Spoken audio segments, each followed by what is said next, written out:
제가 하나님 나라 강의를 하면 꼭 이 말을 합니다. 하나님 나라가 무엇인가를 가장 쉽게 이해할 수 있는 게 뭘까? 이렇게 접근을 하는데, 하나님 나라가 뭐라고 배웠어요? 하나님 나라가 뭐라고 배웠어요? 간단하게 이야기를 하면 주권, 주권이라는 말은 통치라는 말이죠. 하나님께서 다스리시는 것을 하나님 나라의 핵심 개념으로 삼습니다. 그런데 그렇게 이야기해도 조금 관념적이잖아요. 하나님의 통치, 하나님의 주권 이런데. 근데 이걸 이제 쉽게 이해하는 방법이 있어요. 유치원생들에게도 하나님 나라를 설명할 때 이렇게 설명을 합니다. 제가 제 교회에서 유치부 담당하는데, 유치부 친구들에게 하나님 나라를 가르쳐야 되잖아. 그쵸? 그래서 가르치는 게 요거예요. 부부가 있어요. 엄마가 있고 아빠가 있고 아이들이 있단 말이에요. 근데 우리는 영적인 존재가 하나님도 계시지만 또 누구도 있죠? 사탄도 있단, 마귀도 있단 말이에요. 마귀가 남편의 마음과 아내의 마음을 다스리면 두 사람 사이에서 일어날 수 있는 일들이, 기대되는 일들이 어떤 일들입니까? 뭐 가지고 싸울 것 같아요? 그런 고상한 걸로 싸우는 것은 사탄이 아니더라도 충분히 가능하고, 사탄이 역사했을 때 일어날 수 있는, 못 들어봤어요? 치약 짜는 것 가지고 싸우고 그런다고 그러잖아. 사탄이 역사를 하면 정말 사소한 것 가지고도 사람이 싸울 수가 있어요. 그래서 남편과 아내의 마음속에 사탄이 그 마음을 잡고 있으면 일어나는 결과들을 뻔히 예상을 할 수가 있습니다. 사소한 것 가지고 시비 걸고 싸우고 짜증내고 이렇게 한다고. 다음, 이제 부모와 자녀 간의 관계를 가지고 한번 이야기해 봅시다. 부모의 마음을 마귀가 다스리고, 아들의 마음을, 또 딸의 마음을 마귀가 다스린다. 그러면 그 사이에 어떤 일이 일어나겠습니까? 다툼이라죠. 자식은 자식 같지 않고 부모는 부모 같지 않고, 이게 사단의 나라고, 죄와 사망의 권세가 다스리면서 일어나는 일이 바로 이런 일이죠. 우리가 지금 한국 사회에서 겪고 있는 여러 가지 일들, 이런 것들은 바로 마귀, 다시 말하면 마귀의 권세라고 할 수 있는 죄와 사망의 권세가 각 사람들을 다스리고 세상의 권세에서 일어나는 결과들이죠.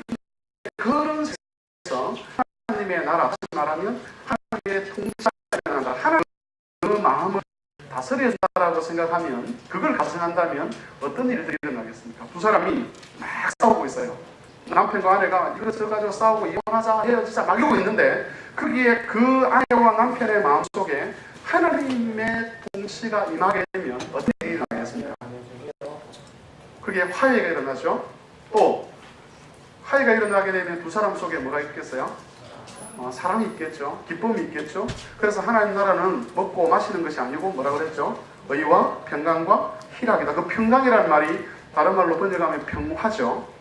그죠? 그래서 하나님께서 통치하시는 곳에서 일어나는 일들을 우리가 예상하게 되는데, 그게 바로 하나님 나라라고 말할 수가 있는 겁니다. 그래서 하나님 나라는 절대로 관념적인 것이 아니고, 어떤 학자들이 막 이야기하는 그런 어떤 학적인 그런 것들만이 아니라, 물론 그것도 굉장히 중요합니다. 그게 제대로 정립되어 있어야 하나님 나라에 대한 바른 이해가 있을 수 있는데, 그럼에도 불구하고 하나님 나라는 굉장히 현실적인 겁니다. 하나님이 다스리면 일어나는 일들, 유대인들 같은 경우에 우리가 쉽게 성경에서 볼 수 있는 하나님 나라의 모습 중에 하나가, 제가 앞 강의에도 살펴봤지만, 예수님께서 하나님 나라의 통치를 가져왔을 때에 사람들에게 일어나는 변화들이 있었습니다. 어떤 게 있었죠? 병든 자가 고침을 받죠. 혹시 여러분 가정에서 이 부모님이나 또는 형제나 중에서 불치의 병에 걸려 있는 그런 이제 분이 있을지 모르겠는데, 그런 분이 집에 계시면 집에서 웃을 일이 없어서요. 저는 열등감이 나름대로 많았습니다. 열등감이 없는 사람은 없죠, 그렇죠? 근데 다 열등감이 있습니다. 그러나 어떤 사람들 열등감이 굉장히 심한 사람이 있습니다. 그리고 열등감이 심한 사람은 반드시 나중에 그 열등감이 의처증이나 의부증으로 나타나요. 의처증 들어보셨어요? 의처증은 누가 가지고 있는 병이죠? 남편이 자기 부인을 의심하는 거예요, 그죠? 의부증은 여자가 자기 남편을 의심하는 건데, 저는 남자니까 뭘 가지고 있었겠어요? 의처증을 가지고 있는 거예요. 저도 몰랐어요. 그런데 결혼하고 나니까 그게 생기는데, 그게 의처증인 줄도 몰랐어. 나중에 이제 그게 문제가 해결되고 나니까 그게 그런 거구였구나 하고 알게 됐습니다. 그러니까 그 의처증이 있게 되면 여러분, 보통 의처증은 어떻게 나타나냐? 폭력으로 나타납니다. 그렇다고 제가 제 아내를 때려본 적은 없어요. 폭력으로 나타나는데, 그렇게 되면 두 사람의 관계가 굉장히 힘들어져요. 이렇게 우리 속에 있는 그 죄의 권세는 계속해서 우리의 열등감을 부추기고 그 어떤 의심을 부추기면서 이 관계를 파괴를 시켜갑니다. 거기에 하나님께서 다스리기 시작하면 어떤 일이 일어납니까? 신뢰가 생기는 거죠. 저는 이제 그게 하나님 나라가 제게는 굉장히 현실적인 문제예요. 제가 제 경우를 이야기했지만 여러분 경우에도 마찬가지일 거라고 봅니다. 우리에게 있는 모든 불완전한 모습들, 그것 때문에 오는 고통이 있단 말이에요. 심리적인 고통이든 정신적인 고통이든 경제적인 고통이든 사회적인 억압이든 질병이, 우리에게 있는 모든 고통은 어디서부터 출발하는 겁니까? 죄로부터 출발하는 거거든요. 그러니까 죄와 사망의 권세로 인해서 그런 고통이 우리에게 오는 건데, 하나님 나라는 뭡니까? 그 죄와 사망의 권세를 깨뜨리고 거기에 하나님의 선한 통치를 가져오기 때문에 우리에게 있는 모든 고통의 문제와 직접적으로 연결되어 있는 거죠. 그래서 하나님 나라는 매우 현실적입니다. 그런데 이 하나님 나라는 그냥 하나님 나라 이렇게 존재하는 것이 아니고, 이 하나님 나라는 어떤 지향점을 가지고 있어요. 오늘 이제 그 이야기입니다. 제가 이 하나님 나라의 가치에 대한 그 강의 부탁을 받았을 때에 사실은 굉장히 당황했습니다. 도대체 하나님 나라의 가치는 어떻게 강의를 해야 되지? 이렇게 해가지고 이런저런 강의들을 이렇게 좀 살펴보았었는데, 하나님 나라의 가치에 대해서 다양한 방식으로 강의를 할 수 있는데, 또 저는 또 제 나름대로 하나님 나라의 가치에 대한 그 이야기를 여러분과 할 수 있을 거라는 생각을 합니다. 제가 여러분에게 제시한 요 글 있죠, 그죠? 여기 35페이지에 있는 글은 저 뒤에 보니까 교회연합의 필요성인가 해가지고 이시령 목사님이 글을 쓴 걸 여기 올려놨던데, 그 이시령 목사님이 운영하시는 사이트가 있습니다. 그 사이트에 가면 그 창세기 18장 18절 19절에 대한 해석해 놓은 부분이 있어요. 그 부분을 굉장히 많이 참조를 했습니다. 그래서 좀 더 도움을 얻고 싶은 분은 이시령 목사님이 운영하시는 소리나라 성경 공부라는 키워드를 치면 사이트가 나옵니다. 그 사이트에 가셔서 그 평균케하는 원리인가 그 항목에 들어가면 요 내용이, 이 내용보다 좀 더 자세한 내용이 거기에 있을 겁니다. 그래서 거의 대부분 거기서 가져온 겁니다. 물론 제가 좀 첨가한 것도 있어요. 그래서 그렇게 알고 좀 시작을 하도록 하겠습니다.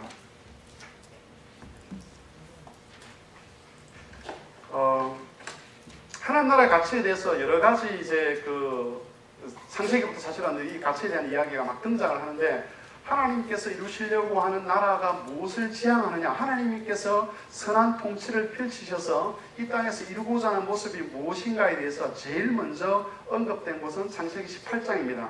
성경책 가지고 계시죠? 창세기 18장 한번 펴보십시오.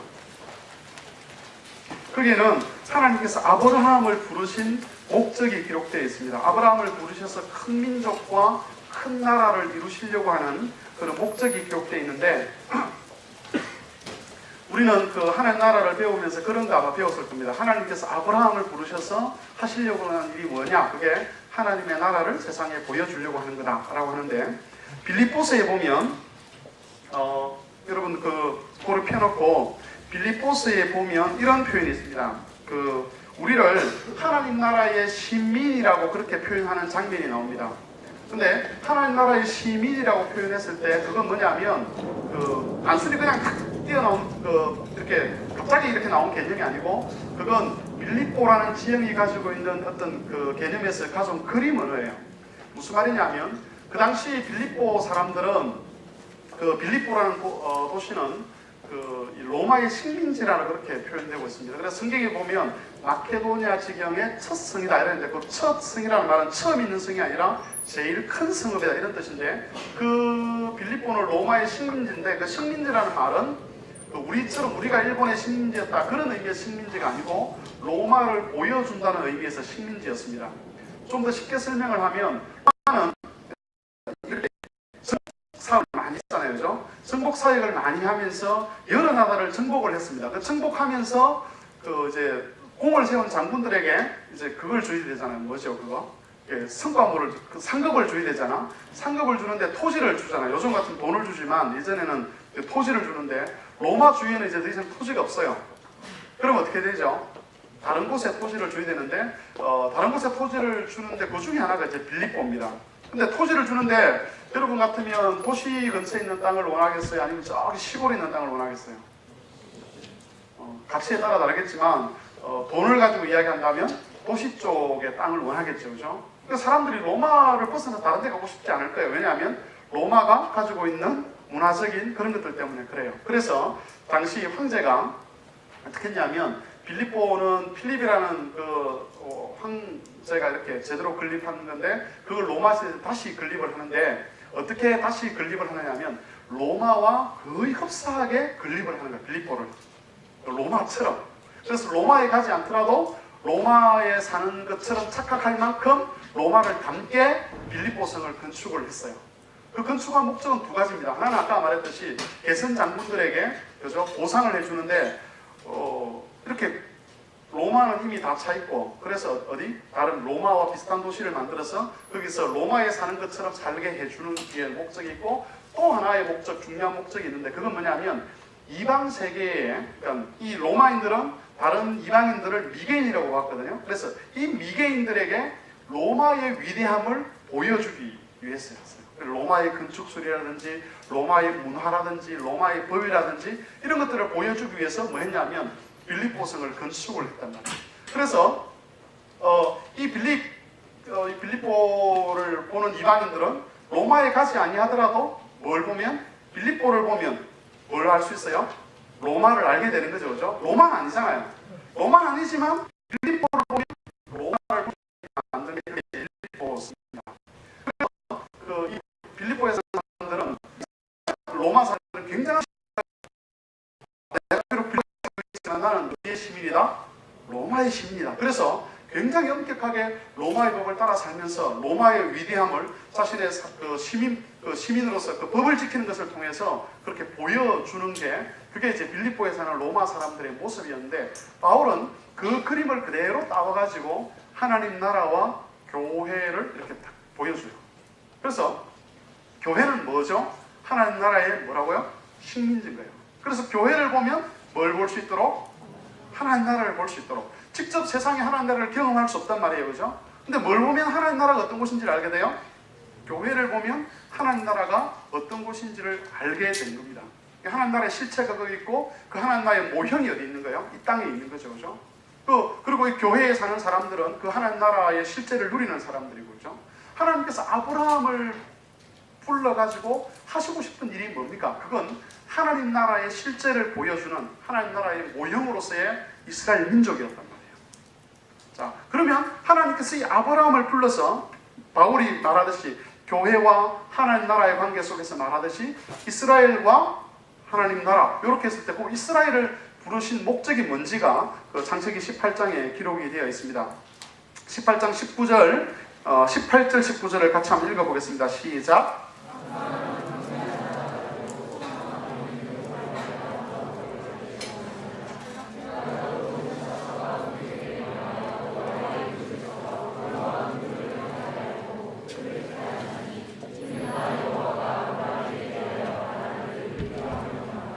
거기서 하나님께서 아브라함 이게 이제 여러분 문맥이 어떤 문맥이냐면 하나님께서 그 소돔 고모라를 지금 심판하러 가는 장면이거든요. 심판하러 가면서 아브라함을 찾아가는 거예요. 찾아가고 아브라함과 이제 이야기를 하는데 하나님께서 그렇게 말합니다. 내가 아브라함에게 내가 하려는 일을 숨기겠느냐? 그러면서 하나님이 하시려는 일을 아브라함에게 다 이야기합니다. 18절에 아브라함은 강대한 나라가 되고 천하 만민은 그로 말미암아 복을 받을 것이다. 이거 알죠, 그죠? 이거 아브라함에게 준 약속이잖아요. 그런데 내가 그 19절 내가 그로 그 자식과 건속에게 명하여 여호와의 도를 지켜 의의 공도를 행하게 하려고 그를 택하였나니 이는 나 여호와가 아브라함에게 대하여 말한 일을 이루려 함이라. 하나님께서 18절에 말씀하시는 아브라함은 강대한 나라가 되고 천하 만민은 그로 말미암아 복을 받는 이 일이 가능해지기 위해서 어떤 일이 일어나야 되느냐 하면 19절에 일이 일어나야 돼요. 그와 그 자식과 권속이 뭘 해야 되죠? 여호와의 도를 지켜 의와 공도를 이루는 일이 있을 때에 18절에서 말한 천하 만민이 아브라함의 나라를 통해서 복을 받는 일이 일어나야 된다는 거예요. 그래서 아브라함의 나라는 어떤 나라냐면 아브라함을 통해서 하나님께서 세우시려고 하는 나라는 어떤 나라냐면 의가 가득한 나라고 공도가 가득한 나라예요. 의와 공의가 가득한 그런 나라가 바로 하나님께서 아브라함을 불러서 이루려는 나라입니다. 이게 하나님 나라가 이 땅 위에서 지향하는 모습입니다. 그러면 하나님 나라가 이 땅에 지향하는 이 의와 공도라는 것이 구체적으로 무엇인가 하는 겁니다. 이세령 목사님은 이 의와 공도를 이야기하면서 당시에 이 의와 공도가 무엇인가를 정확하게 이해를 하려면 그 문맥상에서 이해를 해야 된다고 그렇게 이야기를 합니다. 문맥이라는 건 뭐냐면 지금 하나님께서 어디를 향해 간다고요? 소돔 고모라를 향해 가고 있어요. 그죠? 소돔 고모라를 향해 가는 목적은 뭡니까? 소돔 고모라를 멸망시키기 위해서. 근데 소돔 고모라가 왜 멸망을 당하죠? 하나님께서 보실 때에 너무너무 타락했기 때문에 더 이상 두고 보실 수 없기 때문에 소돔 고모라를 멸망을 시킵니다. 그러면 소돔 고모라가 멸망을 당하는 죄의 실체는 뭐냐? 우리 흔히 뭐라고 알고 있죠? 음란함이 소돔 고모라의 죄의 실체라고 그렇게 알고 있어요. 그죠? 그래서 이 소돔 고모라는 음란함 때문에 하나님 앞에서 망했다 이렇게 이야기를 하는데 그건 나중에 좀 이따 살펴보겠습니다. 근데 여기서 잘 대비해야 되는 게 뭐냐면 소돔 고모라는 그 죄 때문에 멸망시키고 소돔 고모라와는 반대되는 나라를 하나님이 세우시는 거예요. 그래서 의와 공도라고 했을 때 아브라함을 통해서 이루시려는 그 의와 공도의 나라라고 했을 때 그건 소돔 고모라의 모습과는 반대되는 모습이라고 보면 됩니다. 이건 여기서만 드러나는 것이 아니고 우리가 본문을 몇 개 더 살펴보면 알게 됩니다. 그 중에 하나가 어디냐면 제가 거기에 적어놨죠. 그죠? 이사야 1장입니다. 이사야 1장 10절에서 23절인데 여러분 이걸 다 읽으려면 오늘 그 강의를 2시간 더 해야 되거든요. 제가 2시간까지 안 한다고 약속을 했기 때문에 본문을 다 읽지는 않겠어요. 대신 여러분 36페이지를 보십시오. 36페이지에 보면 제가 세 본문을 들어서 이야기를 합니다. 하나는 이사야 1장 10절에서 23절, 그 다음 에스겔서 16장 46절에서 49절, 그리고 아모스 4장 아모스 4장 그 전반 이렇게 이야기를 하는데 이사야 1장 10절에 23절의 내용은 이사야 선지자가 고아와 과부를 돌보지 않는 그러면서도 종교적 의식 안에서 만족하고 있는 이 관원들과 백성들의 죄를 지적하는 그런 내용입니다. 그러면서 이 유다의 관원과 백성들의 죄악을 지적하면서 이사야가 그들을 뭐라고 부르느냐 하면 이렇게 부릅니다. 너희 소돔의 관원들아, 너희 고모라의 백성들아 이렇게 이야기합니다. 그러니까 소돔 고모라의 모습이 어떤 모습이었다고요? 고아와 과부를 돌아보지 않는, 다시 말하면 연약한 자를 돌아보지 않는 그게 소돔 고모라의 죄악의 실체였다고 이사야 선지자가 그렇게 말하는 겁니다. 유다가 하나님의 심판을 겨우 면하고 난 다음에 하나님께서 회개할 기회를 주셨음에도 불구하고 이 남쪽 유다 나라가 회개하지 않고 오히려 그죠? 가난한 자들에게 긍휼을 베풀지 않고 자기의 권력과 힘을 가지고 자기 사욕을 채우는 이런 장면을 두고 하나님께서 소돔 고모라 같다 이렇게 말씀하셨다는 겁니다.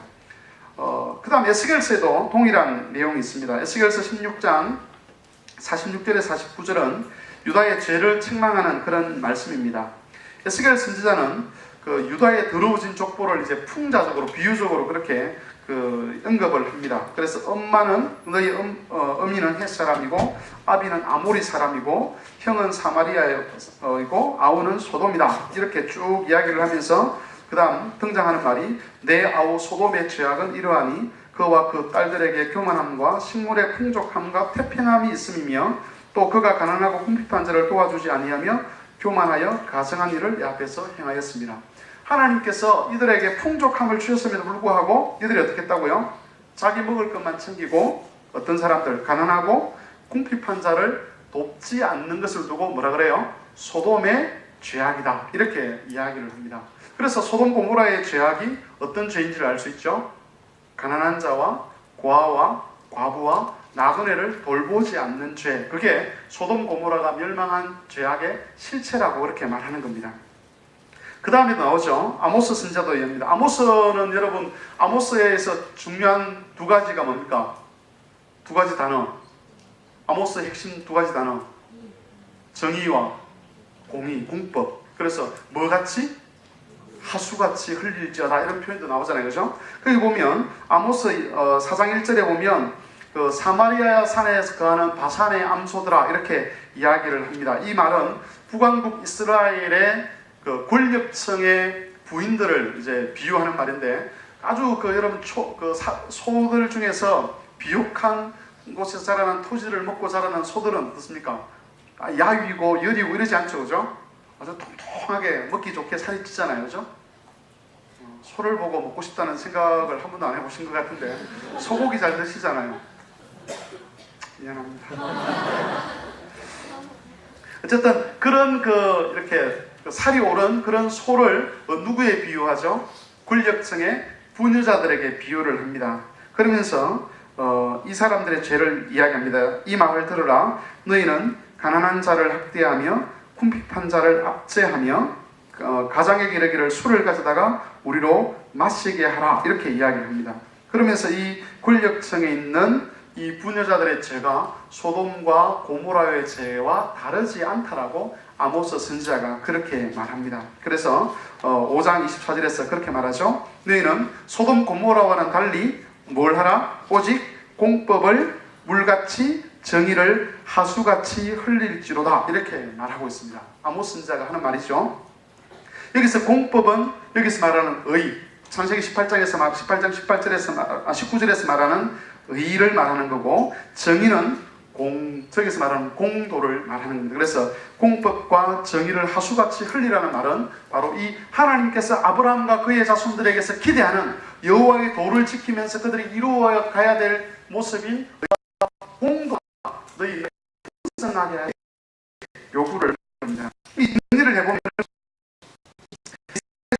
선지자들을 통해서 확인되는 소돔 고모라의 죄의 실체를 이제 조금 알게 된 겁니다. 그건 뭐냐면 가난한 자들에게 먹을 것을 주지 않고 사회적 약자를 학대하고 자신의 욕망을 위하여 그런 사람들을 착취하는 것, 그것이 바로 소돔 고모라의 죄악입니다. 그리고 이런 죄의 모습은 바로 하나님께서 아브라함을 통해서 세우시려고 하는 그 의와 공평, 공도를 상실한 모습이라고 볼 수가 있습니다. 이게 이제 소돔 고모라에서 구체적으로 드러난 모습이 창세기 19장에 보면 이제 천사가 사람으로 이렇게 나타나잖아요. 이제 소돔 고모라 소돔성을 이제 방문을 하는데, 거기서 이 온 나그네를 뭘 하려고 하죠? 성폭행하려고 하죠. 동성애적 그런 표현이라고 우리가 해석을 하는데, 성폭행을 하려고 하는데, 그래서 음란합니다 이렇게 말하지만, 또 다른 측면에서 보면 그 당시에 나그네는 사회적으로 가장 약한 자 중에 하나였습니다. 그래서 고아, 과부, 그리고 나그네가 동일한 그룹으로 취급을 받는단 말이에요. 나그네는 그 당시에는 아무런 힘이 없었어요. 굉장히 사회적 약자인데, 그 나그네를 대상으로 자신의 욕망을 이렇게 채우고자 하는 그런 일이 소돔성에서 나타나는 겁니다. 여기서는 그 의와 공도가 보이지 않는 거죠. 하나님께서 아브라함과 그의 후손을 통해서 세우시려는 나라는 이런 소돔 고모라와는 달리 의와 공도가 이루어지는 나라입니다. 다시 말하면 가난한 자들이 먹을 것을 공급받고 사회적 약자들이 보호를 받는 나라, 그것이 하나님께서 만드시려고 하는 나라입니다. 그리고 하나님은 아브라함의 자손들이 이 의와 공도를 충만하게 성취하게 될 때에 어떤 일이 일어나도록 하신 거죠? 세상이 아브라함의 나라를 통해서 복을 누리게 되는, 아브라함의 나라를 통해서 복을 받는 그런 일이 일어나도록 하셨다는 겁니다. 그래서 하나님께서 창세기 12장부터 17장까지 말한 아브라함에게 약속하신 게 있어요. 그 약속이 어떤 겁니까? 기억하시죠? 천하만민은 네가 장대한 나라가 되고 천하만민이 너의 후손들을 통해서 뭘 받는다? 복을 받는다라고 하는, 하나님께서 세상을 복 주시는 방법으로 아브라함의 나라를 부르신 그 일이 이루어지기 위해서 먼저 일어나야 되는 일이 뭡니까? 그건 아브라함과 그의 자손들이 의와 공도를 행하는 일이 먼저 일어나야 되는 거예요. 그래야만 이 하나님께서 아브라함을 부르신 그 일이, 그 목적이 성취되는 거죠. 하나님 나라, 그러면 이 아브라함의 나라가 이걸 이룬다는 말은 무엇이겠습니까? 결국 하나님 나라가 의가 충만한 나라죠. 의와 공도가 충만한 나라고, 그걸 누구에게서 발견되게 하시는 거예요? 아브라함에게서 발견되게 하고, 그런 아브라함의 나라를 통해서 세상이 하나님의 나라를 보고 복을 받도록 하는 것, 이게 하나님께서 그리고 있는 그림이라고 그렇게 볼 수가 있는 겁니다. 우리는 아브라함의 후손이라 그렇게 말하죠, 그죠? 하나님께서 이 땅에서 우리를 통해서 드러내시고 싶은 하나님 나라의 모습이 있어요. 그게 뭡니까? 의와 공도라는 겁니다. 이 의와 공도가 제대로 행해지게 될 때에 하나님께서 말씀하시는 사랑과 희락과 화평과 이런 것들이 성령의 열매라고 하는 것들이 맺혀지게 되고, 우리가 아까 이야기했듯이 하나님 나라는 먹고 마시는 것이 아니고 이렇게 이야기할 때 그죠? 의와 희락과 평강이라고 하는 그게 완성이 되는 거라고 그렇게 볼 수가 있는 겁니다. 그런데 이 의와 공도는요, 세상 나라와는 반대되는 그런 개념입니다. 세상 나라는 의를 지향하지 않습니다. 비록 의와 공도가 세상 나라에게 부과된 그런 대한민국이라든지 미국이라든지 일본이라든지 이런 나라들, 국가들에게 부과된 그런 임무이긴 하지만, 그러나 세상 나라는 결코 그것을 지향하지는 않습니다. 오히려 세상은 의와 공도, 다시 말하면 가난한 자들, 소외받는 자들, 약한 자들이 그 보호를 받고 그 긍휼을 입는 대신에 어떤 법칙이 지배하느냐 하면 약육강식의 원리가 지배합니다. 강한 자는 살아남고 약한 자는 도태되는. 그래서 모든 세상의 법들은 항상 어디를 지향하죠? 강한 자를 지향하게 되는 겁니다. 이건 왜 그러냐면 죄의 권세 때문에 그렇습니다. 죄의 권세가 힘을 발휘하게 되면 사람이 자기 욕망을 키워가게 됩니다. 죄는 뭘 가져오죠? 죄는 우리 속에 죄의 권세가 역사하게 되면 뭐가 생기느냐 하면 우리에게 욕심이 생겨요. 에베소서로 가봅시다. 에베소서.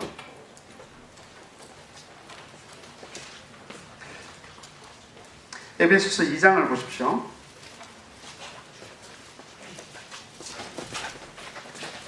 이 장 2절부터 제가 읽어볼게요. 그때는 예수 믿기 전, 우리식으로 하면 그때 너희는 그 가운데서 행하여 이 세상 풍조를 따르고 공중의 권세 잡은 자를 따랐으니 곧 지금 불순종의 아들들 가운데 역사하는 영이라. 전에 우리도 다 그 가운데서 우리 육체의 욕심을 따라 지내며 육체와 마음에 원하는 것을 하여 다른 이들과 같이 본질상 진노의 자녀이었더니라고 이야기하고 있습니다. 다시 말해서 죄와 사탄의 권세가 그 사람 속에 역사하게 되면 어떤 일이 일어난다고요? 3절에 보면 우리 속에 뭐가 생겨요? 욕심이 생겨요. 욕망이 생기는 거예요. 이 욕망은 잘못된 욕망을 말하는 거겠죠. 욕망이 생기게 됩니다. 사람이 욕망을 절제하지 않게 되면 어떤 일이 일어납니까? 쉽게 이야기해 봅시다. 내가 노트북을 하나 갖고 싶어요. 근데 내가 노트북을 살 돈이 능력이 없어. 근데 그걸 막 갖고 싶은 거야. 그 욕망이 절제가 안 되면 그 다음에 어떤 일이 일어나죠? 이제 강탈하는 게 있죠, 그죠? 뭐 길 가는 혼자 귀가하는 여성들을 덮쳐서 납치해서 돈을 빼앗고 죽인다거나 이런 일이 일어나는 거죠. 그래서 이 그 죄와 권세가 지배하게 되면 욕망이 일어나게 되고, 그 욕망이 제어를 당하지 않게 되면 결국 뭐냐면 힘으로 강한 자가 결국 세상을 자기 마음대로 끌어가는 일들이 작은 것에서부터 시작해서 큰 것까지 다 일어나는 겁니다. 이게 지금 우리가 살고 있는 세상에서 나타나는 모습이라고 볼 수 있는 거예요. 이게 세상 나라입니다. 그래서 세상 나라의 속성은 그렇습니다. 그 강한 자를 중심으로 뭔가가 이루어져 가는 거죠. 하나님께서 국가 이 이야기까지 하면 시간이 없을 수 있지만 그래도 잠깐 이야기하면, 하나님께서 나라와 민족으로 세상을 나누실 때에 그 중요한 목적 중에 하나는 뭐냐면 죄가 관영하지 않도록 하는 것이 그 나라와 민족으로 우리를 사람들을 세상을 나눈 그런 목적인데, 만일 한 나라나 한 민족이 이 죄가 관영하는 것을 막지 못하게 되면 이제 그 나라는 국가로서의 기능, 민족으로서의 기능을 잃어버린 거기 때문에 망하는 거죠, 그죠? 어쨌든 세상 나라는 그런 임무를 부여받았음에도 불구하고 그 죄와 욕망을 이길 수 없는 나라이기 때문에 결국 어떤 일이 일어나냐면 그곳에서는 착취가 드러나게 되는 겁니다. 창세기 보면 라멕이라는 사람이 두 사람 나옵니다. 노아의 아버지 라멕이 나오고요. 그리고 가인의 후손 라멕이 나옵니다. 이 가인의 후손 라멕은 그 이름은 같지만 다른 사람인데 그런 노래를 합니다. 아다와 실라여 내 말을 들으라. 이 아다와 실라는 자기 부인들이죠. 역사적으로 그 두 명의 부인을 거느린 최초의 그 공식적인 기록이 이 라멕에서 나오는데, 아다와 실라여 내 말을 들으라. 내가 이 창상을 인하여 소년을 죽였고 상함을 인하여 사람을 죽였다, 이렇게 표현합니다. 상함이라는 말은 작은 상처를 말하는 거거든요. 작은 상처. 근데 누군가가 내게 작은 상처를 내면 어떻게 하겠다?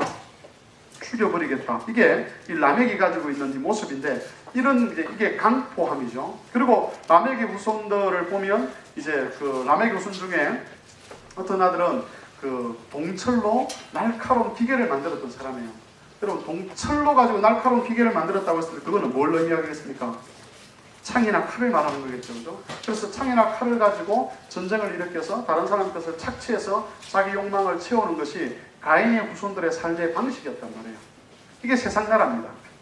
근데 그런 세상 나라 가운데 하나님은 뭘 이루도록 하시겠다고요? 의와 공도가 이루어지는, 그건 겉으로는 의와 공도지만 안으로 들어가 보면 결국 뭐가 제어를 당하는 거죠? 죄가 제어를 당하는 나라예요. 욕망을 일으키게 하는, 헛된 욕망을 일으키게 하는 죄가 제어를 당하게 되고, 죄가 제어를 당하면서 하나님이 원하시는 모습들이 이루어지는 겁니다. 그래서 세상 나라에서는 가난한 자들과 고통받는 자들이 피할 곳이 없습니다. 죄가 역사하는 가운데서는 결코 그런 일이 일어날 수가 없는 거죠. 그런데 하나님의 나라가 이루어지는 곳에서는 가난한 자들과 힘없는 자들과 연약한 자들이 뭐 하게 되죠?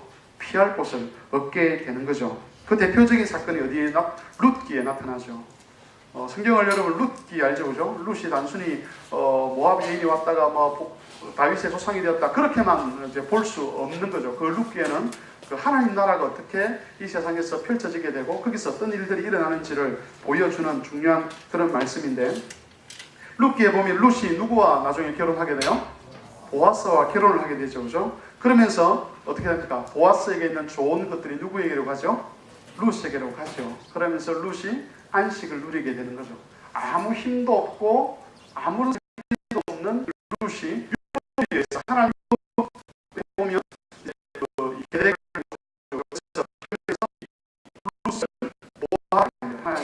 그리고 보아스가 그 율법을 따라서 룻을 보호했을 때 룻에게서 안식이 이루어지는 것, 이게 하나님 나라가 성취되는 하나의 모습을 우리에게 보여주는 것이라고 볼 수가 있습니다.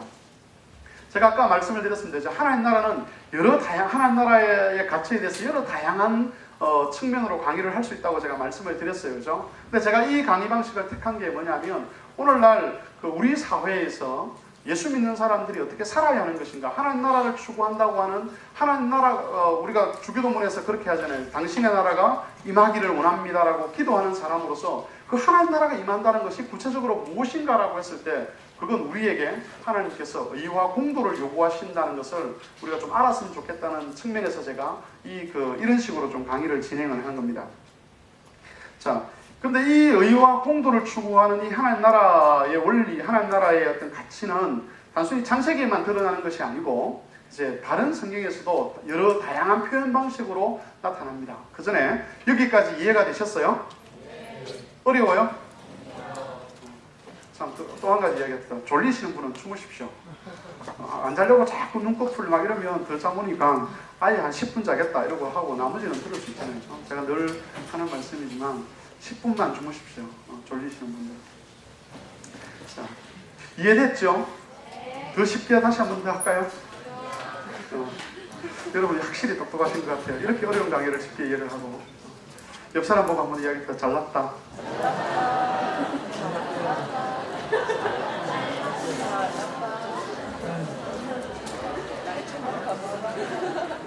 자, 이제 강의에 여러분 소망을 가지십시오. 제가 1시간 반 하고 마칠 테니까. 아멘 2번 나왔다 이제. 자, 이제 두 번째 타입 들어가겠는데, 이 의와 공도를 추구하는 하나님 나라는 아까 말했듯이 다양한 어떤 모습으로 성경에 기록되어 있는데, 그 중에 하나가 어디냐면 바로 고린도 후서에 나와 있는 평균케 하는 원리 이야기입니다. 고린도후서 8장에 보면 어떤 일이 나오냐면, 그 당시에 예루살렘에 큰 기근이 있었어요. 가뭄이 있었어요. 그래서 예루살렘 교회 성도들이 굉장히 고통을 당하고 있었습니다. 그때 바울이 이방인 교회들에게 편지를 하고 직접 찾아가서 뭐라고 했냐면, 너희가 예루살렘 교회 성도들의 이 고통받는 것들을 그냥 지켜보지 말고 너희가 도와줘야 된다, 그렇게 이야기를 하는데, 고린도 교회를 향해서 너희도 이 일에 참여하기로 했으니까 이전에 그 약속했던 헌금을 지금 하라, 그렇게 이야기를 합니다. 근데 바울은 이방인 교회가 예루살렘 교회를 도와야 될 이유에 대해서 말하면서 그 원리를 평균케 하는 원리라는 말을 가지고 그걸 설명을 해 갑니다. 앞에 있던 건 일단 접어두고 지금부터 또 새로운 주제처럼 보이지만 나중에 연결을 시켜줄게요. 자, 그 평균케 하는 원리, 평균함 알죠, 그죠? 너와 내가 같게 하는 게 평균이잖아, 그렇죠? 알죠? 평균 점수를 내면 몇 점이다 이런 게 나오잖아요. 그런 것처럼 그게 평균케 함인데 그 평균케 함의 원리를 가지고 너희가 예루살렘 교회를 도와야 된다라고 그렇게 이야기합니다. 예를 들면 옆에 있는 한 형제는 굶어서 죽어가는데 나는 늘 그죠? 소고기 국밥을 먹어가면서 그죠? 이렇게 배를 두드리고 있으면 그건 평균케 하는 원리가 적용 안 된다는 거죠. 그 성도들 사이에서 교회 성도들 형제들 사이에서는 뭐가 적용되어야 된다고요? 평균케 하는 원리가 적용되어야 된다고 그렇게 가르치는 거예요. 오늘 지역 대표 간사님들은 소고기 국밥 먹고 왔습니다. 물론 우리 돈 내고 사 먹은 건 아니고 이전에 선배 간사님들이 사주셨어요. 정말 먹으면서 여러 번 생각을 했습니다. 이거 한 나눠 먹었으면 얼마나 좋았을걸. 그러면서 혼자 맛있게 먹었어요. 그러면 안 되는 거죠, 그죠? 소고기 국밥을 먹을 수는 있지만 여러분들이 만약 밥을 굶고 있었으면 저도 안 먹었을 거예요. 근데 여러분도 또 맛있게 먹고 있을 거니까. 한 형제는, 한 사람은 교회 안에서 한 성도는 배불리 먹고 모든 것을 다 누리면서 한쪽은 굶어서 고통을 당하고 있다면 이건 안 맞다는 거예요. 그래서 평균케 하는 원리가 적용되어야 된다 그렇게 말하는데 그 평균케 하는 원리에 대해서 바울은 두 가지 기원을 가져옵니다. 첫 번째 기원은 만나 사건입니다. 만나 사건은 그 이스라엘 백성들이 광야에서 그 음식이 없었음에도 불구하고 하나님께 내려주시는 만나를 통해서 40년을 이렇게 굶어 죽지 않고 보낼 수 있었잖아요, 그렇죠? 근데 그 만나를 거둘 때에 그 표현이 재밌습니다. 많이 거둔 자도 남음이 없고 적게 거둔 자도 모자람이 없었다 이런 표현을 합니다. 우리는 어떤 식으로 이해를 하느냐면 그 만나가 주로 이제 텐트 주위에 이렇게 내려오잖아요, 그죠? 이슬 내릴 때 내려가지고 만나라는 뜻은 무슨 말인지 아십니까? 만나? 이게 뭐고 이게 무엇에 쓰는 물건이고 이런 뜻이죠. 그래서 무엇인지 모르니까 만나 이렇게 불렀단 말이에요. 그래서 우리는 어떻게 하느냐면 텐트가 여기 있어요. 텐트가 여기 이렇게 텐트가 있으면 이렇게 생겼는지 모르겠지만 요 주위에 만나가 떨어져 가지고 내가 막 가지고 걷어오는 거야. 우리 집에 걷어오면 걷어와가지고 이제 딱 했는데 먹고 나면 싹 사라져 버리는 것처럼 그렇게 이해를 한단 말이에요. 그래서 많이 걷어왔는데 해보니까 딱 우리 먹을 만큼만 되고 없어져 버렸다. 그리고 적게 거둔 사람은 마치 우리가 뭡니까 이렇게 그 보물 쌀독처럼 그죠? 푼에도 이렇게 줄어들지 않는 쌀독처럼 조금밖에 안 가져왔는데 10사람이 나눠 먹어도 괜찮았다. 뭐 이런 식으로 이해를 하는데 제대로 이렇게 성경을 읽어보면 그렇지 않고 만나를 이제 분배를 했던 것을 알 수 있습니다. 분배. 그래서 이걸 이스라엘 전체가 다 한 건지 아니면 종족 집단으로 한 건지 모르겠지만 이제 사람들이 자기 능력을 막 거두어오는 거예요, 그죠? 그래서 여러분같이 이제 20대 젊은 청춘들은 어떻게 합니까? 거둘 때 많이 거두올 수 있겠죠, 그죠? 근데 한 나이 든 사람들은 어떻게 할까요? 능력이 부족하기 때문에 자기 먹을 것도 못 가져올 수도 있겠죠, 그죠? 그걸 한데 모아서 어떻게 합니까? 하나님께서 이제 배분하죠. 너희 집에는 5명이니까 한 사람당 몇 호멜씩, 한 호멜씩. 우리 집은 한 대씩 해가지고 줍니다. 주는데 다 못 오고 나서 딱 주고 나니까 남는 게 없어요. 딱 맞았다는 거예요. 그러니까 하나님께서 모든 사람이 하루 먹을 수 있는 양식을 이스라엘 백성들에게 딱 내려주신 거예요. 그래서 열심히 모아서 딱 가져와서 분배를 해보면 딱 맞았더라. 그게 만나에 대한 표현입니다. 그래서 많이 거둔 자도 모자람이 없고 남음이 없고 적게 거둔 자도 모자람이 없었어요. 다 한 호멜씩 돌아가게 한 거예요. 여기에서 뭐가 보여지는 거죠? 힘 없다고 해서 너는 반 호멜만 먹어. 너는 힘이 있으니까 한 호멜 반을 먹어. 그렇게 하지 않는 거죠. 어떻게 합니까? 힘 있는 자나 강한 자나 약한 자나 아니면 연약한 자나 다 동일하게 한 호멜씩 배분하는 거예요. 일용할 양식을 먹을 수 있게끔 하나님께서 그렇게 하신 겁니다. 이게 바울이 그 고린도후서 8장에서 평균케 하는 원리를 설명하는 첫 번째 근거입니다. 만나는 그런 거예요. 두 번째 근거는 뭐냐면 예수 그리스도의 낮아지심입니다. 그리스도께서 부유하신 자죠. 하나님께 대하여 부유하고 의에 대하여 부유하죠. 우리는 하나님께 대하여 가난하고 의에 대해서 가난한 자였습니다. 그렇죠? 그래서 우리에게서는 하나님께서 기뻐하실 만한 것이 아무것도 없었습니다. 그런데 이사야서나 이런 성경에 보면 그런 표현이 있죠. 하나님이 너로 인하여 기쁨을 이기지 못하시며, 이런 표현들이 있잖아요. 그죠? 그런 표현을 그럼 어떻게 이해해요? 원래 우리 속에는 하나님께서 기뻐하실 만한 것이 아무것도 없다는 거예요. 그런데 하나님께서 어떻게 여러분과 나 같은 사람을 보고 기쁨을 이기지 못하시며 그렇게 말할 수 있습니까? 원래 우리 속에서 하나님께 드러나는 건 뭡니까? 추잡한 것들밖에 없잖아요. 제대로 하나님께서 하나님 이거 참 좋은 건데 한번 받아보십시오라고 내놓을 만한 게 아무것도 없잖아. 여러분과 제 속에서는. 그런데도 불구하고 하나님께서 어떻게 우리에 대해서 기쁨이라고 그렇게 표현할 수 있습니까? 그건 어디서부터 온 거죠? 그리스도에게서부터 우리에게 온 거죠. 그리스도께서 낮아지심으로 우리가 어떻게 됐죠? 높아졌어요. 물론 이건 평균케 하는 그런 예수와 우리가 똑같아졌다 이렇게 이야기를 할 수 있는 그 만나처럼 그런 평균케 하는 원리가 아닌데, 그리스도께서 죽어주심으로 우리를 누구처럼 만들었어요? 그리스도처럼 만든 거잖아요. 아닙니까? 이단의 교리를 지금 설파하고 있는 게 아니죠. 하나님께서 우리를 보실 때 누구처럼 보시는 거죠? 예수님처럼 보는 거예요. 그래서 예수님을 맏아들이라고 그러고 우리를 하나님의 아들들이라고 그렇게 말하잖아요. 예수님처럼 보는 거예요. 그건 어떻게 가능했죠? 그리스도께서 죽어주심으로 우리가 그리스도처럼 된 것. 요게 이제 평균케 하는 원리의 두 번째 기원입니다. 그 말은 무슨 말입니까?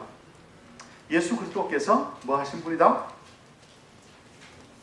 가난한 하나님 앞에서 가난한 우리들, 너희들은 영적으로 가난한 의도 없고 그룹도 없고 하니까 너희들 죽어 이렇게 말하지 않고 어떻게 했어요? 우리에게 누구의 것을? 그리스도의 의와 그리스도의 거룩과 그리스도의 정결함을 우리에게 주셔서 누구처럼 되게 하셨어요? 그리스도처럼 되게 하셨어요. 그래서 하나님 앞에서 잘림을 당하지 않도록 하셨단 말이에요. 그죠? 그리고 여기에 뭐가 이제 이루어집니까? 의와 공도가 이루어지는 거예요. 약한 자는 그 하나님 앞에 약한 것이 약한 대로 취급받지 않도록 하는 거죠. 이거 조금 어렵습니까? 이해됩니까? 네. 이 원리가 나타난 예수님의 비유 중에 하나가 뭐냐면 그게 포도원 품꾼 비유입니다. 포도원 품꾼 비유에 보면 이제 포도원 주인이 이제 일꾼을 부르러 갑니다. 아침 6시입니까? 제일 먼저 가죠. 일꾼들을 불러서 포도원에 들어가라. 한 데나리온을 주겠다. 그렇게 말합니다. 그 다음에 이제 오전 9시에 갑니다. 너희들도 들어가라. 그러면 내가 너희에게 상당한 가격을 주겠다. 그리고 나중에 일 마치는 시간이 오후 5시인가 그랬는데 오후 4시쯤 되었을 때에 나갔는데 사람들이 있어요. 3시입니까? 사람들이 있어요. 그래서 너희들도 포도원에 들어가서 일을 하라. 그렇게 말합니다. 한 데나리온이라는 것은 그 당시에 한 가족이 일용할 수 있는, 먹을 수 있는 양식을 돈으로 샀을 때 한 데나리온쯤 된대요. 그러니까 이제 일을 했죠. 그리고 이제 그러니까 일한 대가를 주는데, 싹스를 주는데 맨 뒤에 왔던 사람들부터 줍니다. 그죠? 어떻게 주죠? 한 데나리온을 줘요. 앞에 왔던 사람들이 기대를 합니다. 이야, 하나님, 저 주인은 진짜 마음씨가 좋은 주인이다. 맨 뒤에 와서 겨우 1시간 일한 저 사람에게 한 데나리온을 주면 우리에게 한 2데나리온 아니면 그렇게 기대를 했을 거예요. 그런데 똑같이 주죠. 그죠? 똑같이 줍니다. 그러니까 어떻게 합니까? 처음 왔던 사람들이 불평을 하죠. 아니, 이렇게 불공평한 일이 어디 있습니까? 근데 이게 불공평한 일이에요? 왜 불공평한 일이 아니죠? 제일 처음에 일꾼으로 부를 때 약속한 게 뭐였습니까? 한 데나리온 주겠다고 약속을 했거든. 그래서 그대로 준 거예요. 그러면 이 나머지 사람들에게 준 거는 뭡니까? 이제 은혜고 긍휼이죠. 그죠? 그러면서 이렇게 그 주인이 의역을 좀 하면 이런 말이죠. 내가 자비롭게 행하는 것을 너희가 불의하게 보느냐, 그렇게 이야기해요. 그러면서 하나님 나라에서는 먼저 된 자가 나중되고 나중된 자가 먼저 된다, 그 말씀이 나옵니다. 그건 뭐냐면 하나님 나라의 원리, 하나님 나라가 어떤 곳이냐라고 했을 때 하나님의 은혜, 하나님 나라는 일한 대로 주는 것이 아니고 하나님께서 공평하게 은혜로 주시는, 모든 사람에게 은혜를 주시는 나라가 하나님 나라다, 그렇게 이야기를 하는 거예요. 내가 얼마나 능력이 있느냐에 따라서 하나님 내게 갚으시지 않는다는 거예요. 내가 얼마나 열심히 수고했느냐, 그러면 상을 하나님 그렇게 주시는 거 아니냐라고 할 때, 물론 우리는 그 하나님 나라 상급에 대해서 다른 여러 가지 이야기를 할 수 있지만 기본 원리는 뭡니까? 하나님께서 다윗이 한 표현이 있죠, 그죠? 일한 자에게는 그 싹을 이렇게 임금으로 여기지만 일하지 아니하는 자들에게 베푸시는 하나님 은혜에 대해서 바울이 이야기하잖아요. 하나님 나라, 하나님께 주시는 제3의 은혜에 대해서 그 로마서에서 바울이 그 다윗의 말을 빌려서 이야기한단 말이에요. 그래, 하나님 나라는 가난한 자라고 해서 소외되고 약한 자라고 해서 거부되는 그런 나라가 아니라 모든 사람이 하나님의 은혜를 누리는, 하나님의 복을 누리는 나라가 하나님 나라다. 이 원리를 깨닫지 못하면 먼저 이렇게 해가지고 하나님께 은혜 받았다고 하는 사람들이 하나님 나라에 대해서 잘 알지 못함으로 인해서 하나님께 오히려 책망받을 수 있다고 그렇게 말하는 겁니다. 자, 지금까지 이제 했던 걸 정리를 좀 해보면 여러분 이겁니다. 하나님 나라는 세상 질서가 추구하는 힘센 자가 자기 원하는 것을 얻는 나라가 아니라는 거예요. 하나님 나라는 어떤 나라죠? 모든 사람이 하나님의 복을 누리고 약한 자와 없는 자와 나그네 자들이 돌봄을 받는 나라가 하나님 나라라고 그렇게 이야기해요. 그게 하나님 나라가 이 땅에서 이루어지는 때에 드러나는 모습입니다. 그게 의와 공도가 행해지는 것이라고 그렇게 말합니다. 여기까지 이야기하면 우리는 참 편해요. 이제 하나님 나라는 그런 나라구나. 그런데 우리는 뭘 기대하며 살죠? 늘 뭐가 임하기를 원하죠? 하나님 나라가 임하기를 원한단 말이에요. 그죠?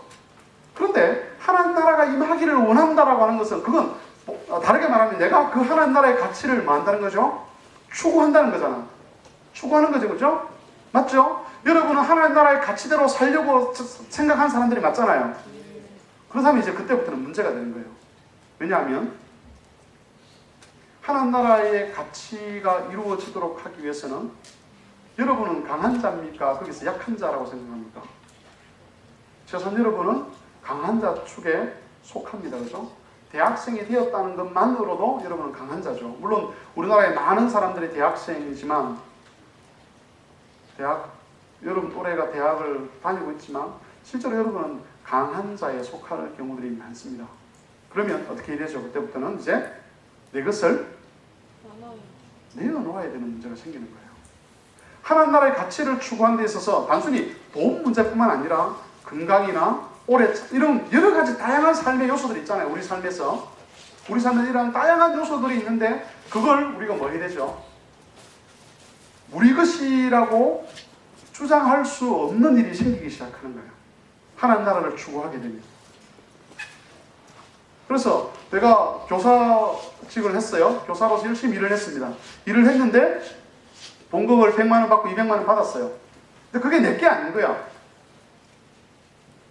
자, 그걸 어디서 할 수 있느냐면 제가 에베소서 4장 28절 예를 들었는데 에베소서 4장 28절을 한번 봅시다. 에베소서 4장 28절 같이 한번 읽어볼까요? 시작.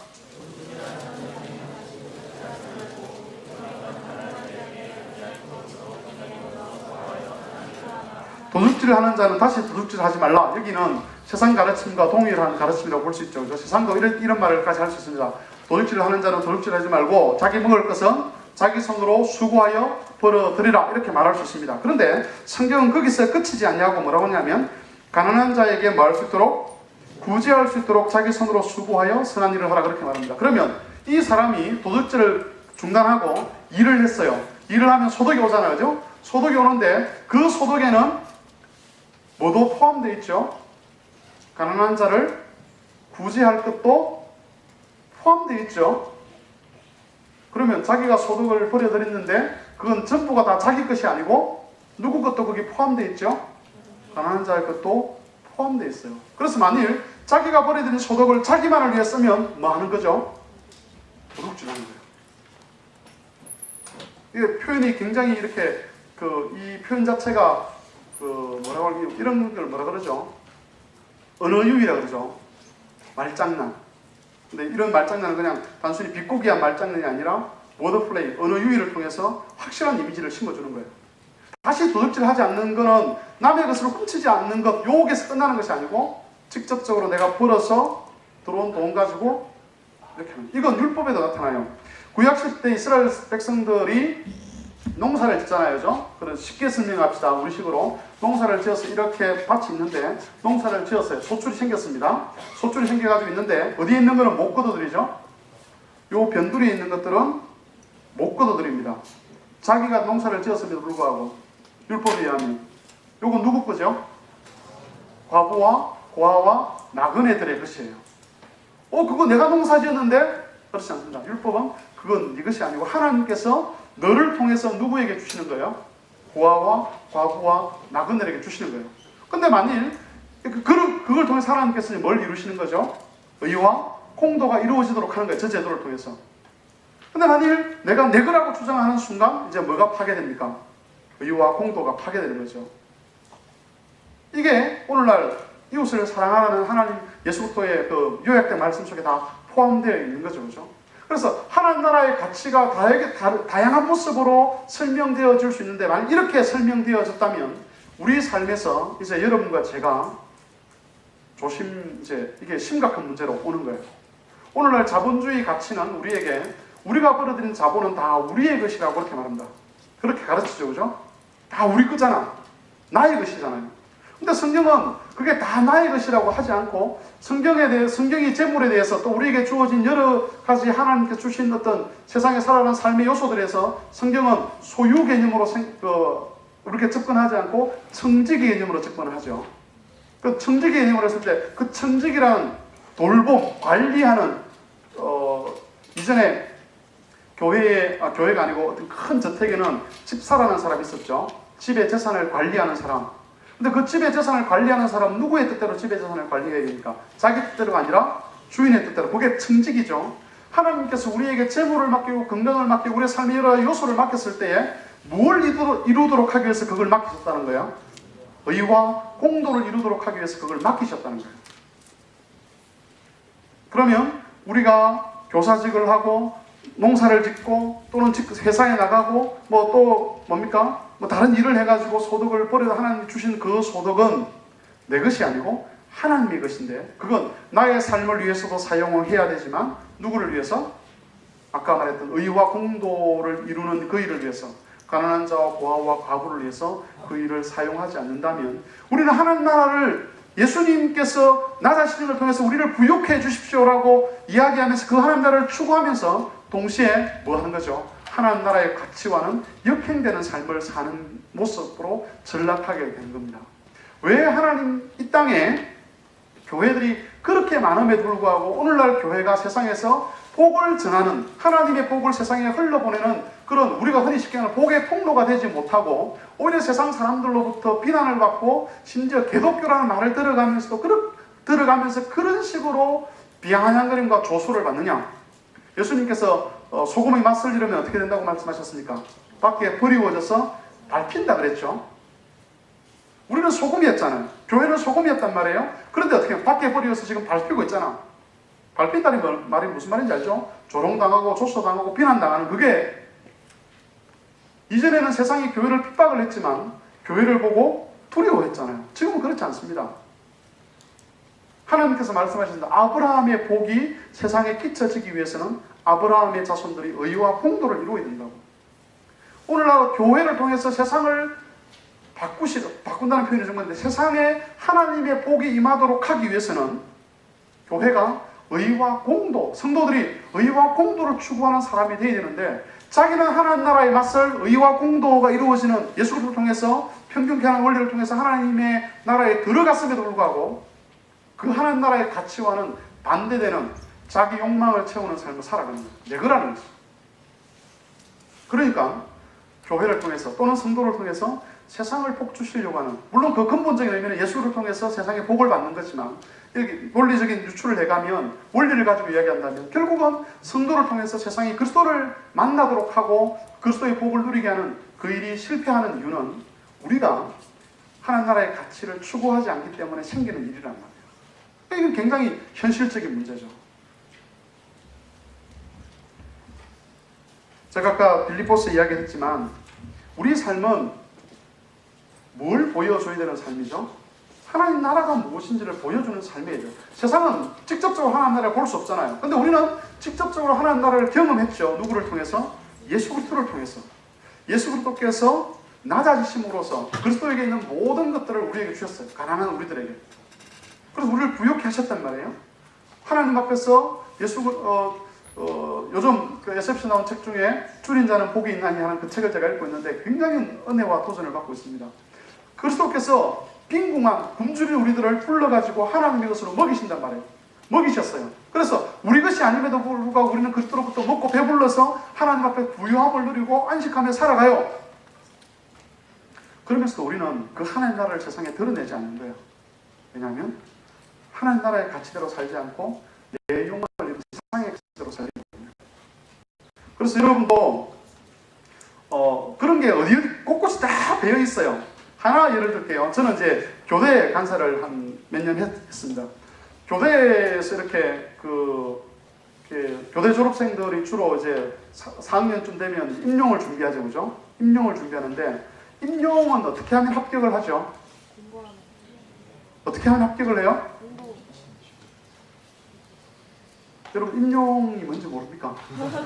선생님 되려고 시험 치는 거냐? 교대나 사범대 출신들. 자, 사범대 출신 사범대. 여기 있네. 자매님, 사범대에서 이제 중등교원에 임용되려면 어떻게 하면 됩니까? 시험을 잘 치면 돼요. 그렇죠? 다른 사람보다 성적이 높으면 돼요. 그럼 이 원리를 가지고 이야기하면 봅시다. 누구는 살아남아요? 잘하는 사람은 살아남는 거예요. 그럼 잘 못하는 사람들은 어떻게 되는 거죠? 우리가 만약 그런, 이제 세상이 그런 생각을 가지고 있어요. 그건 당연한 거 아닙니까? 공부 잘하는 사람이 임용에 합격되는 거, 우리는 안 되는 거, 그렇게 되는 거 아니에요? 이렇게 접근하면 이게 이제 안 되는 거예요. 근데 이게 우리 속에 다 배어 있어요. 우리는 직업을 어떻게 봅니까? 개입주의자들은 직업을 하나님의 콜링으로 보죠. 소명으로 보죠. 또 교사로 하나님 부르신 거예요. 그럼 이건 언약의 문제란 말이에요. 그죠? 내가 시험에 합격하고 합격하지 않고 하는 문제는 이건 언약의 문제예요. 시험을 잘 보냐 못 보냐 그건 그렇게 해석을 해보면 이미 우리는 뭐의 원리를 가지고 살아가는 겁니까? 약육 방식의 원리를 가지고 그 의식 가지고 살아가는 거예요. 하나님께서 나를 이 자리로 부르셨다면 나를 어떻게 하실 거다? 합격을 시킬 것이고 부르시지 않았다면 어떻게 할 거다? 다른 삶의 자리를 주실 거라고 보는 것이 우리가 제 사고여야 됨에도 불구하고 우리는 현실에서 세상이 보여주는 해석을 그대로 받아들이는 거예요. 그래서 공부 잘하면 임용되고 공부 못하면 떨어지고 또 이런 생각하는 사람들이 있을 거예요. 그러면 공부 안 해도 되는 거네요. 이건 지극히 이기적인 생각이죠. 이기적인 생각이 자기 합리화죠. 언약이 이루어질 거라면 기도하면 하나님께서는 기도하면 응답하실 거다 이렇게 생각하는 사람들은 기도합니까? 안 합니까? 안 합니까? 이런 사람일수록 기도하죠. 그죠?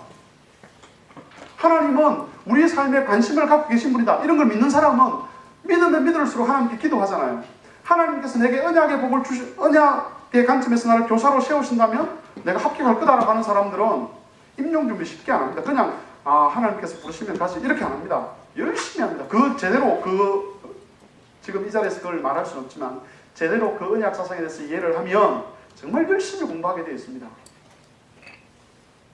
어쨌든 우리 생각 속에 얼마나 세속화된 생각, 다시 말하면 세상의 가치를 따라 살아가려고 하는 생각이 머릿속에 주입되어 있는지가 이런 데 하나에서 나타나는 거예요. 우리는 그렇게 볼 수 없는 거죠. 모든 경제적인 부분, 삶의 여러 정황들 속에서 우리는 하나님께서 추구하시려고 하는 의와 공도의 모습을 보여줘야 되고 그게 우리 의식에 자리 잡고 있어야 하는 겁니다. 과연 이제 우리가 이제 질문해 보아야 할 것은 우리 속에 이 의와 공도를 추구하려고 하는 그 욕망이 있는가 하는 문제입니다. 하나님 나라의 가치가 이런 거라고 했을 때 우리는 과연 그 가치를 보여주고 있는가 세상 속에서. 세상이 교회를 보면서 세상은 저런데 교회는 최소한 저렇게 하려고 한다. 의와 공도를 이루려고 한다는 것들이 이루어지고 있는가 하는 것들을 살펴보아야 하는 겁니다. 이건 성도의 사회 참여 문제와도 연관이 되어 있습니다. 이렇게 제가 이야기를 하면 이제 정치적으로 보수적 성향을 지닌 사람들은 이제 거부감을 갖는 경우들이 참 많이 있어요. 그냥 보수적인 사람, 원래 정치적인 보수라는 것이 그런 것이 아님에도 불구하고 우리나라에서는 정치적 보수라는 것은 가진 자를 위한 어떤 그런 논리를 펴는 집단으로 그렇게 인식이 되어 있기 때문에 거부감을 가질 수 있지만, 정치적 보수 성향을 갖든 정치적 진보 성향을 갖든 상관없이 우리는 사회에서 의와 공도가 이루어지도록 추구하며 살아야 합니다. 우리가 어떤 사람이 이렇게 질문을 합니다. 사회 참여와 관련해서. 우리가 세상에서 하나님 나라 이렇게 선거로 세상을 바꾼다고 세상이 바꿔지겠습니까? 라고 하는데 안 바꿔집니다. 성경은 바꿔진다고 약속하지 않죠. 그죠? 오히려 세상은 더욱더 뭐 할 거라 그러죠? 악해질 거라고 그렇게 성경은 오히려 우리에게 이야기를 합니다. 그럼에도 불구하고 우리는 왜 사회에서 정의를 부르셔야 되고 공의를 부르셔야 되고 어떤 사람은 시민운동을 하고 이런 식으로 살아야 됩니까? 그건 하나님 나라를 이 땅에 드러내는 우리 삶의 방식이란 말이에요. 그건 필연적인 거예요. 가난한 자를 대변하는 것들은 필연적인 문제란 말이에요. 이건 정치적인 문제가 아니고 이건 신앙과 관련된 문제라는 겁니다. 그건 정치적으로 보수 성향을 띄었던 진보적 성향을 띄었던 상관없는 문제예요. 그런데 우리는 많은 경우에 그런 문제들은 몇몇 사람들의 문제라고만 생각하는 거예요. 그렇지 않습니다. 제가 이제 이야기를 하면서 빨리 이걸 끝내는 이유는 영역운동까지 좀 이야기를 좀 하려고 해요. 영역운동이라면 어떤 분들은 좀 거부감을 가진 사람들이 있을 수 있습니다. 그런데 뭐 영역운동에 대해서 다양하게 설명할 수 있지만 이 이야기, 하나님 나라와 같은 맥락에서 이야기를 한다면 우리는 우리 삶의 현장에서 하나님 나라의 가치를 드러내는 삶을 살아야 합니다. 교사는 교사로서, 농사를 짓는 사람은 농사를 짓는 사람으로서, 그리고 또 이렇게 장사를 하는 사람은 장사를 하는 사람으로서, 또 일반 회사에 다니는 사람들은 회사에 다니는 사람, 공무원은 공무원으로서 어떻게 하나님 나라의 가치를 내 삶의 현장에서 드러낼 것인가, 하나님을 이 세상에 보여줄 것인가를 고민하며 살아야 되잖아요. 그죠? 영역운동은 어떤 겁니까? 그것들을 살아내는 거죠. 물론 거기에는 운동이라고 했을 때, 무브먼트라고 했을 때, 거기는 이제 이걸 하나의 어떤 그런, 조직을 만들어서 한번 제대로 해나가는 그런 개념이 포함되겠지만, 그 근저에는 결국 하나님께서 이 땅에서 펼쳐내시고자 하는 하나님 나라의 가치를 내 삶을 통해서, 내 삶의 구체적인 현장에서 드러내는 거예요. 제가 교사 이야기를 해서 죄송하지만, 제가 이제 계속 그 교대를 좀 담당하고 있었으니까, 제가 이렇게 경험한 게 이제 그런 것밖에 없으니까 결국 이 이야기를 하는데, 학교에 가서 교사직을 하고 있어요. 선생님을 하고 있습니다. 근데 그 속에서 다른 사람들처럼 교사직을 수행할 수 있습니다. 그냥 아이들에게 가르치고 돈 벌고 이렇게 할 수 있습니다. 근데 거기에서 하나님 나라의 가치를 어떻게 드러낼 것인가를 고민하고 아이들을 대한다면 이제 아이들이 달라 보이겠죠. 그죠? 자기 할 일이 다르잖아요. 그냥 일반 교사직을 하는 사람하고 이 내가 맡은 학급 가운데서, 그리고 내가 지금 속해 있는 이 학교 공동체 안에, 교사 공동체 안에서 내가 하나님 나라의 가치를, 의와 공도를 이루고 이 가치를 어떻게 드러낼 것인가라고 고민하면 그때부터는 가르치는 것도 달라질 것이고 사람을 대하는 것도 달라질 것이고 달라질 거라고요. 그걸 조직화시키면 더 달라지겠죠. 그래서 영역운동까지 이루어지는 거죠. 자세한 이야기를 할 수는 없지만 이런 겁니다. 여러분 어떻습니까? 여러분은 하나님 나라의 가치를 추구하는 삶을 살고 있습니까? 이게 쉽지 않은 문제예요. 왜? 앞에서 말했던 자기 것을 포기해야 될 때가 많기 때문에, 자기 시간과 자기에게 주어진 건강과 자기에게 주어진 재물과 이런 것을 포기해야 되거든요. 마치 그리스도께서 하늘 영광 보좌를 포기하셨던 것처럼 그렇게 되어야만 그 평균케 원리가 이루어지거든요. 그래서 아까 이야기했습니다. 욕심이 를 하지 아니하면 뭐는 이루어질 수 없다고요? 하나님 나라는 의와 공도가 이루어질 수 없는 거죠. 그 욕심이라는 게 뭡니까? 결국 들어가 보면 뭐가 있죠? 거기에? 죄가 있죠. 그래서 하나님 나라의 가치를 실현할 수 있는 사람들은 누구밖에 없죠? 그리스도인밖에 없어요. 왜? 예수 그리스도를 통해서 죄의 문제를 이미 해결을 받았고, 우리는 죄의 근세와 싸울 수 있는 사람이잖아요. 세상은 절대로 그럴 수 없습니다. 죄의 노예죠. 우리는 다르죠. 하나님께서 우리에게 기대하는 겁니다. 아브라함을 통해서 이루시려고 했던 의와 공도의 나라를 우리를 통해서 이루고 싶어 하는 거죠.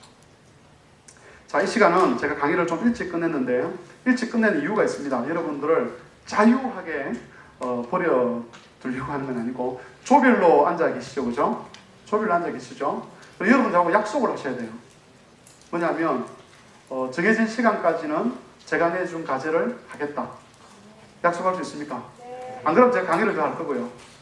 그러면 뭐냐면 이겁니다. 오늘 저는 여러분하고 이 하나님 나라의 가치에 대한 강의를 했습니다. 그죠? 아주 제가 너무 단순화시켜서 여러분에게 이야기했는지 모르겠지만 저는 핵심 요소라고 보는 거죠. 이 이야기를 들으면서 여러분들이 우리 삶에서 구체적으로 우리가 의식하지 못하는 사이에 우리 속에 들어와 있는 세상 가치는 무엇이고 그 세상 가치를 극복하기 위해서 우리는 어떤 식으로 해야 되는지를 좀 토의를 좀 했으면 좋겠어요.